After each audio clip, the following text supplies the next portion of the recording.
நாளையும் அஜிப்து மின் கௌமின் யுசாகூன இலல் ஜன்னதி ஃபில் அக்லால், விலங்கிடப்பட்டு சொர்க்கத்துக்கு இழுத்துச் செல்லப்படுகின்ற ஒரு சமுதாயத்தை நினைத்து நான் ஆச்சரியப்பட்டேன். ரசூலுல்லாஹ் நரகத்துக்குள்ள சுவர்க்கத்துக்கு இழுத்துச் செல்லப்படுவார்கள், அவர்களை நினைத்து நான் ஆச்சரியப்பட்டேன். ரசூலுல்லாஹ் சொல்றாங்க. ஏன் தெரியுமா? அந்த இழுத்துச் செல்லப்படுற சொர்க்கத்துக்கு நாளை மறுமையில யாராவது போகாம இருப்பானா? இழுத்துச் செல்லப்படுறவர்கள் இல்லை.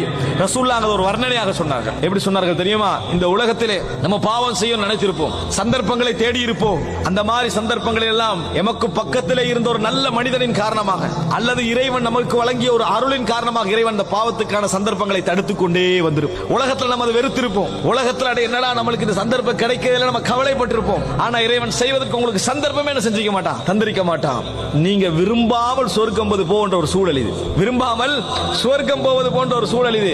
ஆனால் நீங்கள் செய்த ஏதோ ஒரு நன்மை காரணமாக அல்லாஹ் தஆலா உங்களுக்கு என்ன செய்றார், இதை செய்கிறார். அதனால தான் ரசூலுல்லாஹி ஸல்லல்லாஹு அலைஹி வஸல்லம் சொன்னார்கள், இன்னர் ரஜுல லா யகூனு இன்தல்லாஹில் மன்சில ஃபில் ஜன்னah, சொர்க்கத்திலே ஒரு மனிதருக்கு அல்லாஹ் தஆலா ஒரு அந்தஸ்தை வைத்திருப்பான்.